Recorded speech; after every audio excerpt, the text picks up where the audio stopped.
back to the Everyday Therapist. My name is Dr. Deb, and I'm your host here. And this is a place where we talk about all sorts of things psychological, both from a research perspective and clinical. And what we've been talking about most recently are various types of personality disorders. And I began with the first set of personality disorders called the cluster A ones. And those are the ones where the individual tends to come across as somewhat eccentric. Now, in the last video, I discussed what's called paranoid personality disorder. Today, I'm going to be talking about schizoid personality disorder. Now, it has the term schizoid in the title, but it really has nothing to do with schizophrenia. It has to do with sort of a more detached type of personality, which people who have schizophrenia tend to be not in contact with their environment. So that's about the only sort of relationship between the two. Now, an individual who can be diagnosed with schizoid personality disorder is someone who does not enjoy closeness with other people. It's someone who is very isolated and chooses to be isolated. Uh, doesn't even have close relationships often with family members. Family members, first order family members like parents and siblings, might be the only people with whom this person might interact. But in general, this is the type of person who is very happy being by him or herself and being totally solitary. The person will not have any interest in sex with anybody else at all. Little pleasure in any sorts of activities. This is a person who just seems extremely detached, um, and in they also are indifferent to any input from others, such as criticism or praise. They just don't care. They're fine just being by themselves, doing whatever they're going to do, and not interacting with others. Um, they may also have a lot of problems expressing emotions because they are so detached. They don't show anger really, or excitement. They just don't. Um, Now, the thing is, these types of people may be confused as uh, or classified as possibly just being extremely introverted or maybe being on the autism spectrum scale. However, there are going to be differences. Someone who is extremely introverted, those people tend to have times when they are a bit more willing to interact with others. They just seem very, very shy. They may be situationally introverted, but they still may interact with others. Somebody who's introverted also may still feel attached to others and not show that kind of detachment that somebody who has a schizoid personality disorder will demonstrate. As opposed to someone who's on the autism spectrum scale, uh, people who are on the autism spectrum scale tend to have problems identifying social skills. It's not that they don't want to interact so much, it's that they have problems figuring out how to interact. And at some point, we will talk more about individuals on the autism scale and the wide range of individuals who would fit on that kind of scale. Now, back with the person who has the schizoid personality disorder. Well, it's actually really uncommon to see it in a clinical setting. And you can imagine why that is. This is a person who doesn't want to interact with others. So, why in the world would this person go into a clinic for interaction with a mental health worker? The person would just not. Uh, Now, because it's so rare, the ability to for researchers to figure out the prevalence is kind of limited. So the range that appears in the Diagnostic and Statistical Manual, the DSM, ranges from prevalence estimate of anywhere from 1 to 5%. Again, it's kind of a guess. Um, Now, in terms of appearance, when does this kind of behavior, this personality type appear? Frequently, it will appear in childhood. or early adolescence. Now, again, this is not necessarily the child who's really just shy and doesn't know how to, say, reach out to others to interact. In fact, I'm one of those people. So, and I don't have schizoid personality disorder. So it's a very kind of different way of being. Now, uh, as I said, it can be confused with other diagnoses, but I just explained why it would not be, why those other diagnoses could be ruled out. So, again, it's a very rare personality disorder. We don't see it very often. In fact, I've never interacted with somebody in a clinical setting who would meet this definition. Um, I probably haven't even met such a person in my whole life. So, again, it's very, very rare. So the next time I'll be talking about one more of the cluster A personality disorders, and that will be coming up the next time. So now to segue to something different. In the past, I've been talking about ways to relieve anxiety and stress. Well, there are there's another approach rather than just mental health approach.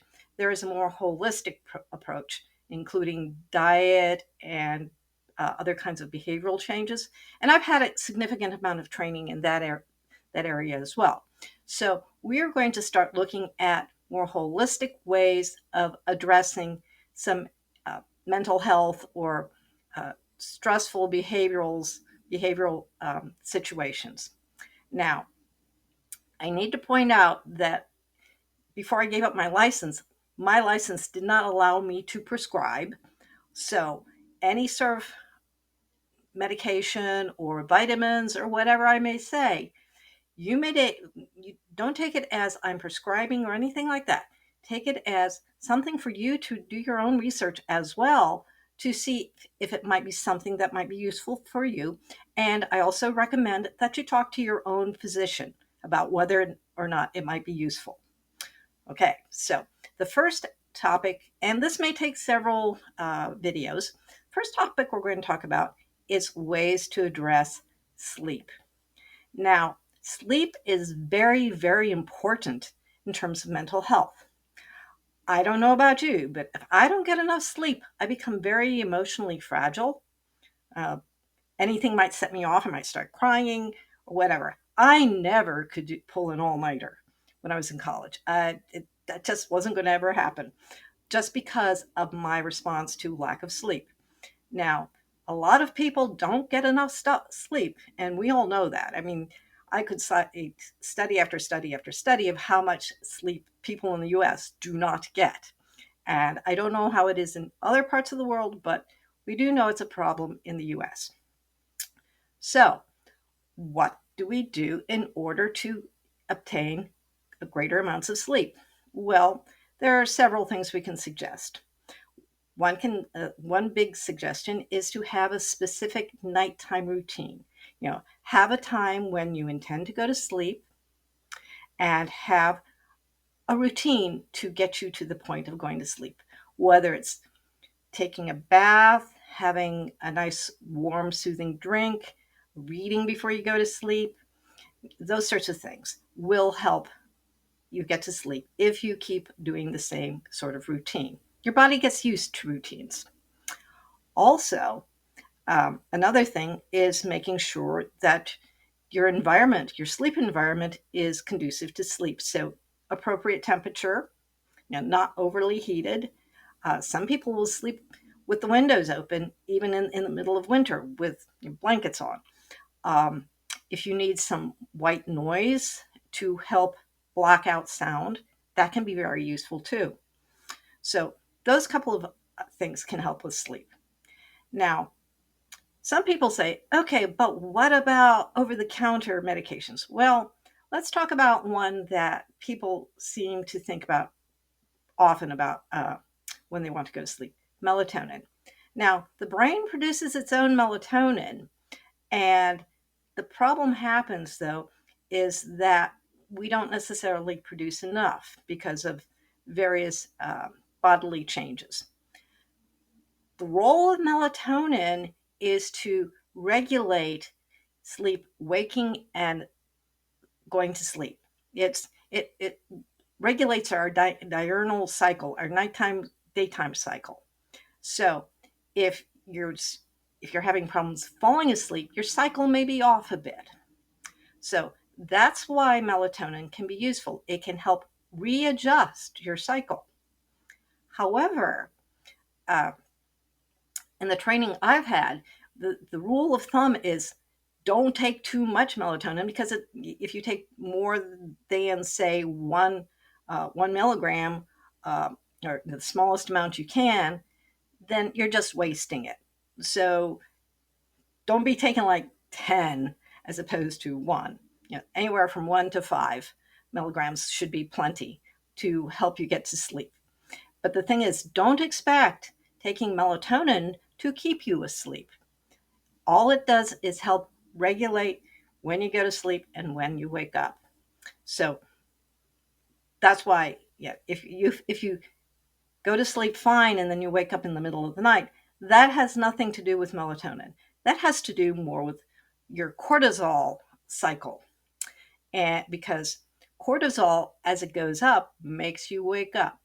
And different people have different cortisol cycles. For example, uh, for myself, my cortisol starts going up at about 4 a.m. in the morning.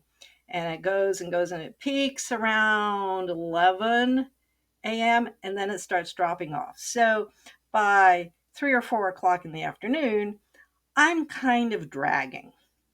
And in fact, when I was in high school, I would come home from school.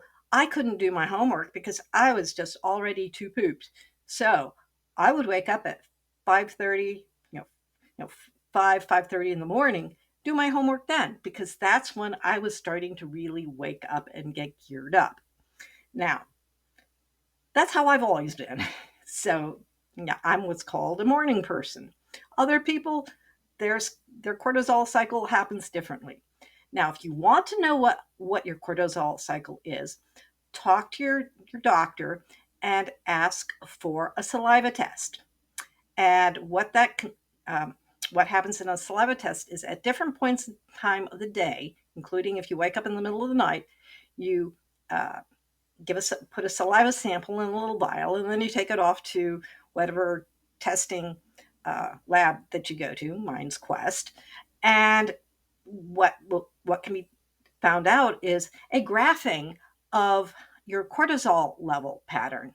So, given that information, you can then see how you need to shift your sleep in order to best meet how your body functions. So, that's something to think about and to talk with your doctor about. So, that's all I'm going to talk about today in terms of sleep, and we'll talk more in the next video. So, I'll see you then. Bye.